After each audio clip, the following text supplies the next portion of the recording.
All right, thanks everybody for joining. My name is Kara Reinsel. I am the product manager for Cloud.gov. And for about the next 30 minutes or so, we're going to be talking about Cloud.gov for product managers. I'm really glad that you could join us today. I'm really excited to be here. And the goal for today is that you're going to walk away from this understanding the most important information you need to have as a PM when it comes to Cloud.gov. And that is understanding that you get better security, faster compliance by using Cloud.gov. And this allows your team to do the work, to focus on the things that are most important to your development team. So we will go ahead and get started. So our mission is to make it easy for federal agencies to get on the cloud. And the way we go about doing that is that we see ourselves, Cloud.gov, as an accelerator for cloud adoption. And we do that by simplifying procurement, simplifying the authority to operate process, or also known as an ATO. And we also simplify security and compliance. And in a nutshell, Cloud.gov makes doing the right thing the easiest path. And again, just a quick housekeeping notice. If you have questions, please drop them into the chat. We will be answering those questions at the end of the presentation. So first question is, how do you know if Cloud.gov is a good fit for your team? So first of all, Cloud.gov is great for teams that are focused on developing and deploying web apps quickly and efficiently. So if you're practicing human-centered design and working in an incremental, agile way, Cloud.gov could be a really good fit for that. Also teams that quickly need to access and procure cloud services.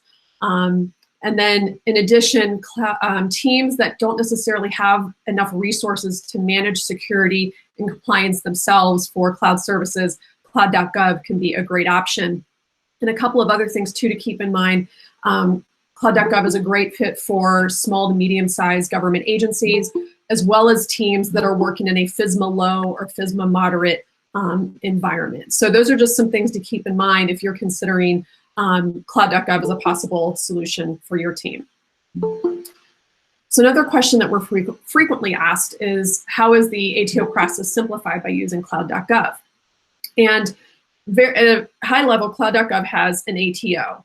And if you use Cloud.gov, if you are a customer, then you get to leverage the requirements and controls that we have implemented for Cloud.gov. You get to sort of leverage those yourself. You still need to have your own ATO, but the amount of things that the amount of controls and requirements that you would be responsible for are much, much smaller, because Cloud.gov is taking on the management responsibility for the vast majority of controls that are needed for the ATO. You would be responsible for just a small fraction of those. So it helps to really simplify the process.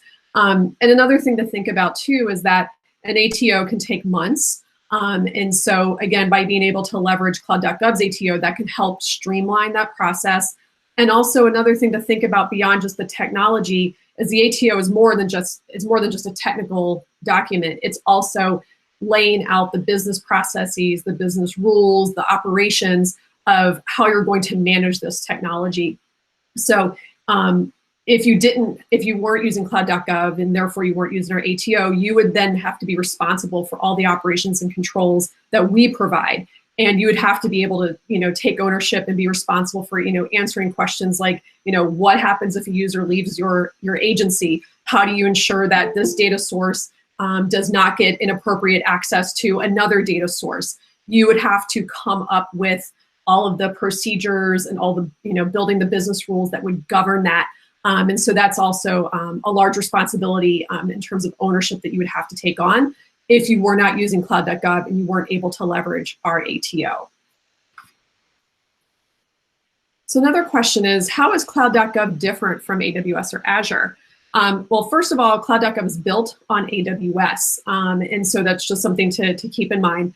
AWS and Azure are both infrastructure as a service. Cloud.gov is a platform as a service. So Cloud.gov is one level higher in terms of abstraction. So basically, if you were to use AWS or Azure directly rather than using Cloud.gov, you would have to do all the things, provide all the services and operations that Cloud.gov you would now have to provide yourself if you were not using Cloud.gov. So again, it's kind of, by using Cloud.gov, it minimizes the amount of responsibility an individual team would have to take on versus if they were to use AWS or Azure directly, they would now be taking on all of that work themselves.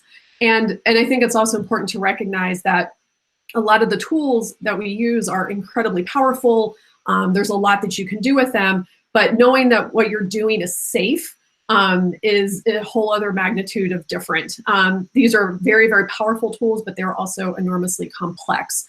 So again, we help to reduce and minimize that complexity by providing sort of like that middle layer, by adding that abstracted layer that makes it easier for you to just get directly in and start developing applications and not have to be worried about managing all of these different operational controls and things like that. So, let's say you're at an agency where you have different teams and they all, want to use Cloud.gov. How would you go about doing that? So this is where we could set up something like an enterprise account. And with an enterprise account, you usually have one point of contact at the agency, and they sort of coordinate and administer this enterprise account amongst the various teams within an agency. And this can really help save on time and complexity. An IAA can, typically take a couple of weeks to sign. And let's say you have 5 teams at one agency that all want to use Cloud.gov. Well, if each team was to have its own IAA, that could take many, many weeks when you add that all up across 5 teams versus just having one enterprise account with one IAA that takes a lot less time. And then once that's set up, that point of contact at the agency can then go about administering the account to the appropriate teams as needed. So how does an account go from prototyping to enterprise? And the important thing to remember here is that it really depends on the customer and that it's driven by the needs of the customer. This is not a linear process, meaning we are not trying to upsell you on the biggest contract. So an enterprise account might be completely appropriate for a certain agency, but it might not be the right fit for everybody. Some customers have just a prototyping account and others do not. So it really just kind of depends on your needs, and we would work with you to figure out what would be the best fit for you. Another question that we often get asked is, is memory billed as a quota or as usage? It is billed as a quota. And one of the things we've recognized is that dynamic pricing can be hard to manage for government agencies. So what we do is we flatten that cost over the course of the year through this sort of monthly flat rate of $130 of gigabyte of memory per month. And this sort of accounts for highs and low months. And these costs cover Cloud.gov's costs to manage the platform and no more. We are not here to make a profit. So again, it's a quota. We do have more information on Cloud.gov that breaks down the pricing even further, and I encourage you to take a look at that. So once you come onto Cloud.gov, once you start using the product, what does your team's day-to-day look like, sort of now using Cloud.gov versus before? And I think the biggest difference is that when your team starts to use Cloud.gov, the team can focus on application development, like doing the stuff that you really want to be doing, rather than focusing on the sort of administrative responsibilities, because you no longer have to worry about that. You can really just focus on, doing applications. So, the things that your team can now do if they're on Cloud.gov is like they can set up, your own custom domains.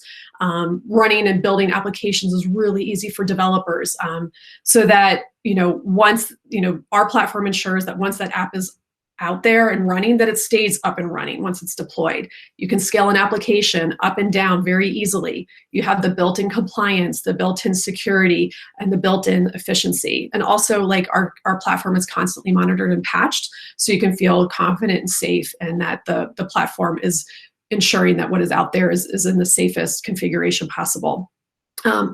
And also, you have access to a variety of access to a marketplace of services. So you don't have to know how to create and manage and operate a certain kind of service. Instead, you have access to a marketplace where you can provision FedRAMP compliant services.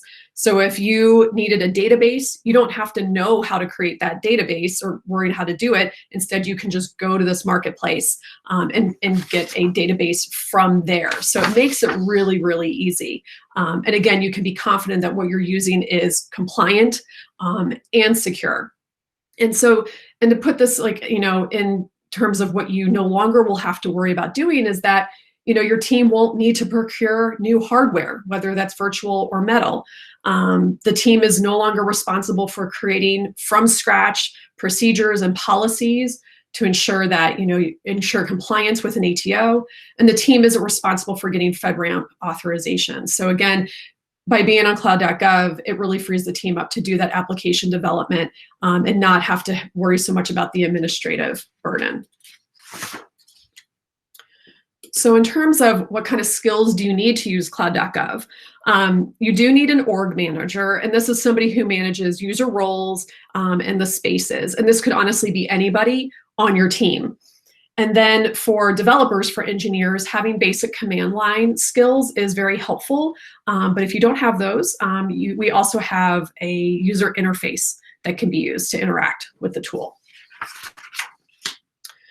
And also, who are the primary users of Cloud.gov? So primary users are application developers, but we also have content developers who use Cloud.gov, especially those who are using Federalist.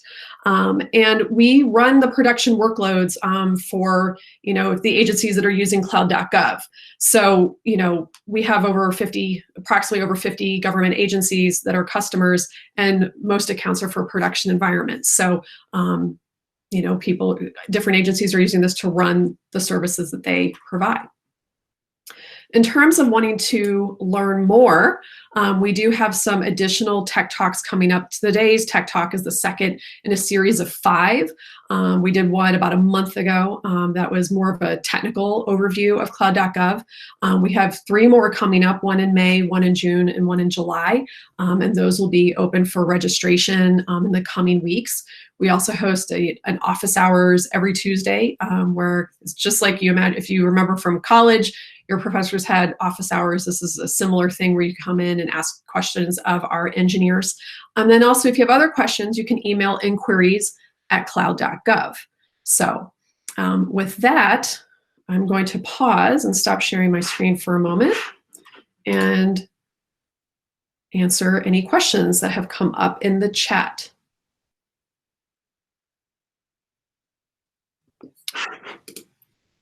Kara, it looks like we have one question.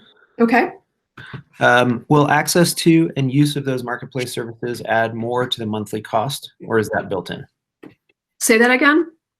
Will access to and use of marketplace services add more to the monthly cost, or is that built in? Essentially, do we charge for services? I believe that is built in. I believe it's built in, but I believe we there are some services that we do charge for, like larger database clusters as well. Okay. Hi, this is Eddie. Yeah, the built-in services are all free if you stay within the quota. We have pretty high quotas, so it's a couple of terabytes for S3 and I think a terabyte for RDS. Once you start hitting those quotas, there's there are fees associated with it, but we find that for most of our customers, the quotas are high enough that they don't have to actually hit those additional fees.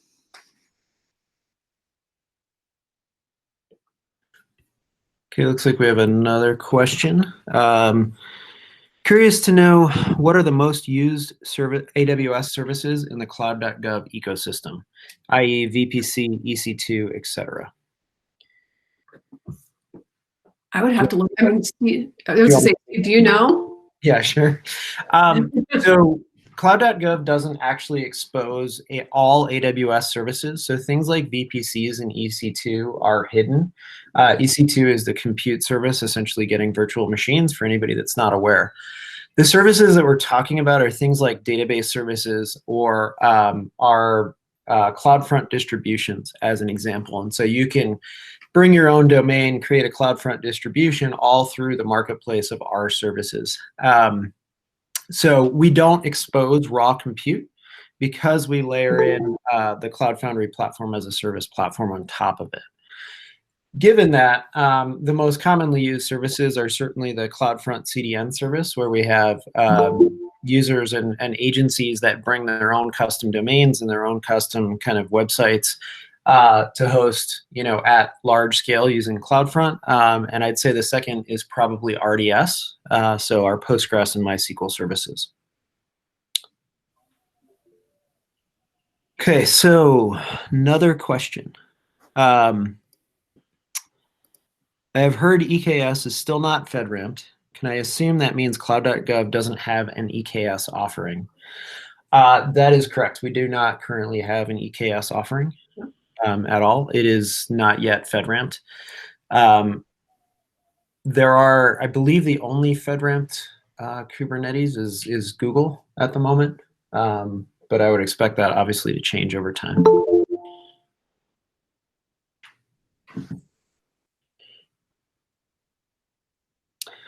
So another question, looks like another sort of technical question. Do we have access to the IAM as a user of Cloud.gov, or does the Cloud.gov team configure that? So it depends on what you mean by the IAM of a user. So if you are provisioning, let's say, an RDS service, and you're binding that to your application, an IAM user, and the credentials for that application are generated by a component called the service broker and passed over to your application. You can get access to that set of credentials. Obviously, your application needs access to that set of credentials, but you as a user do not have access to go then manipulate that IAM user's roles and capabilities.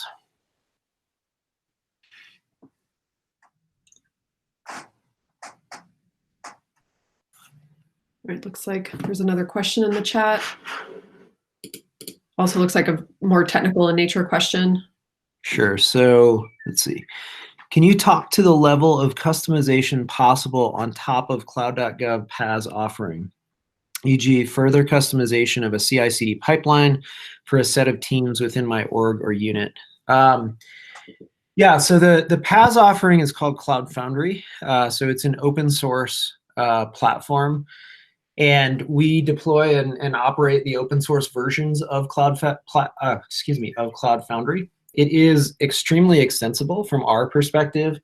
From a user's perspective, there are some areas of extension that you can certainly take advantage of. For things like CI/CD pipelines, it's actually fairly trivially easy to work with Cloud Foundry and Cloud.gov to set up CI/CD pipelines across your teams, because the primitives in the platform encapsulate so much automation and orchestration under the covers to basically, make it easy to manage your applications. Your CI/CD systems just essentially need to integrate with those primitives as well. And so you can do that through the command line interface. You can also do that through direct API calls as well if you want to. But setting up things like CI/CD are extremely easy with Cloud.gov.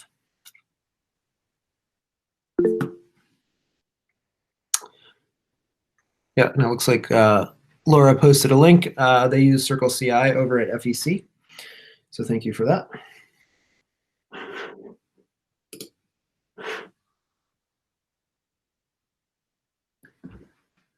So it looks like we got a question. And again, I think, Steve, this is probably better answered by you. Sure. So how can groups plan a portfolio of applications? We have apps that use a variety of technologies, but it can be confusing to determine what apps to bring to the cloud and when. Any ideas? Yeah, so that's a great question, Ethan. So there's quite a bit to that answer. Cloud.gov today is not a general compute platform. And so if you think about things like EC2, or basically virtual machines in the cloud, or EKS, Kubernetes in the cloud, those are general compute platforms that are aimed at running any workload.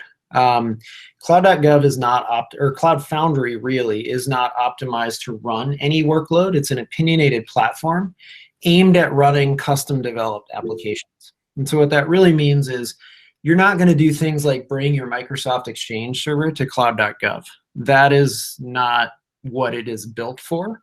Part of the reason that Cloud Foundry is such a good developer experience and is so good for running applications is because it has an opinion and it has a scope set of applications that it really wants to run. Now, that being said, within the custom application space, a lot or most custom applications that you find, nowadays in the world in government and in enterprise places are great candidates for Cloud.gov. If you have a few set of kind of principles and opinions, really a subset of, if you're familiar with 12-factor apps, just a small number of those, your workload probably will run very, very well on Cloud.gov. We're not limited to specific languages or technologies in that regard. It's kind of a case-by-case basis, but really any application that's a custom application, for the most part, should be possible to run in a cloud-native landscape like Cloud.gov. Okay, let's see. So where can I find training on the services Cloud.gov exposes or makes available? So there is our documentation site actually lists all of the services that we have available and how to use them. I'm not sure if there's, if there's a specific request around the training of those things, but we do document actually how to use them. If you go over to just cloud.gov as the website, and you can search for the services that we have available. Looks like we have another question, Kara. How does onboarding and tech support work for Cloud.gov users? Do you want to take that one? Yeah, and I think actually, Eddie, too, to have you jump in here. I'm assuming the question is more about like when new Cloud.gov customers come on board. I think that's sort of how I'm interpreting that. Cloud.gov customers do have access to, we have a support team. And so you can contact our tech support team as a customer to ask questions, and our team is there to assist you. Eddie, can you speak more to the onboarding of a new customer? Yeah, I think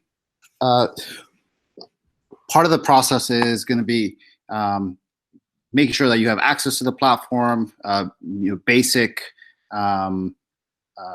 information on how you can get onboarded. There isn't an in-depth training session. I think the assumption is that the team is going to be technical enough to be able to follow along with the documentation.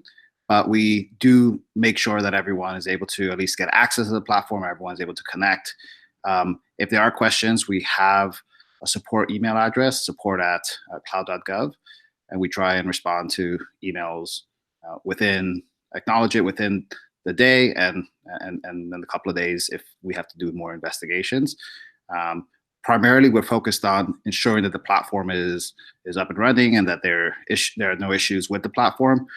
We have limited capacity to be able to debug your application. If you have issues with your code, there's not much we can do with that. We can point you to resources that we may have. But our primary focus is making sure that your application is running on the platform, and that that the platform is not a blocker on anything that you want to do. There's also a lot of training material on the internet that you can find as well. A lot of vendors and contractors who are familiar with Cloud Foundry as well. This is a gap that we have that we're considering filling as well, where we can provide more additional support, and we're deep in that conversation about how that could look like. But at the moment, the expectation is that your team will follow along the documentation on the website. Okay. The next question, is there a Cloud.gov user group or showcase of solutions supported by Cloud.gov? For instance, does anyone use on-prem GitLab, CI/CD, and Cloud.gov? There is not an official Cloud.gov user group or community of practice. There have been discussions about having something like that, or having sort of a public knowledge base. That is a solution that we continue to explore, so that we are able to share information not only with you, but that Cloud.gov customers can, share information with each other. So that is something that we are exploring, that we would like to implement, so that customers can share with one another, and we can also share more easily with you things like this, so that you can kind of see different solutions. Eddie or Steve, is there anything else you'd like to add to that? Just to touch on the GitLab point, there's nothing in our ecosystem that would prevent you from using an on-premise GitLab or any other CI/CD system. I can't speak to your agency's firewalls and rules and things like that, but there's nothing in our system that would preclude you from doing so. We don't maintain a list of who's actually doing what in terms of external integrations where we could tell you who's doing on-prem GitLab, but it is certainly possible. Okay. And then this looks like the last question. Any plans to bring Microsoft Azure for Government and GCP, Google Cloud Platform to Cloud.gov in the near future? They are things that we have certainly discussed. I would say in terms of near future, probably not, but they are definitely things that are on our radar, and we are, at least looking at, but I couldn't say definitively in the near future or any kind of timeline, but they are things that we are aware of, and continue to kind of keep an eye on and evaluate for, roadmap inclusion and things like that. Eddie, is there anything else you'd like to add to that? Yeah, we're in the stages of allowing our SSP, our security documentation, to allow the addition of other cloud providers. So we're laying that groundwork now, but there's no immediate timeline of when these services themselves would be available.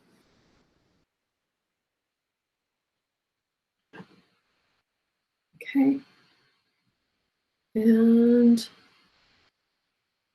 all right, actually, there's a couple other questions here. How can people find contractors that know how to use Cloud Foundry? So I think the easiest thing is there's an area on the Cloud Foundry website, organization site called the Foundry that actually lists companies that are involved. You can certainly look at the member companies that are there too, but I think there's also the Cloud Foundry Slack that anybody can join. And so there's channels within there as well. I think it somewhat depends on the skill set that you're looking for. Are you looking for application modernization? Are you looking for some form of operations? What really are you looking for? But the Cloud Foundry Foundation is a good place to start, and those websites there. Okay. And then looks like the last question here in the chat. Is there a public roadmap that can be made available publicly to customers? For instance, AWS has a list of services that are available and which are under 3PAO or Jabber. Right now, there is not a public product roadmap that could be shared with customers, not at this time. We do occasionally kind of highlight services that are under development, but we don't have a public product roadmap at the moment to be shared. We have an internal product roadmap that we maintain and keep, but we don't have one that is publicly available. All the source code is available, though, so you could go on GitHub and track issues if you're interested on anything specific, but the roadmap itself is in flux and may change, so that is not public, but you can at least follow along some of the issues.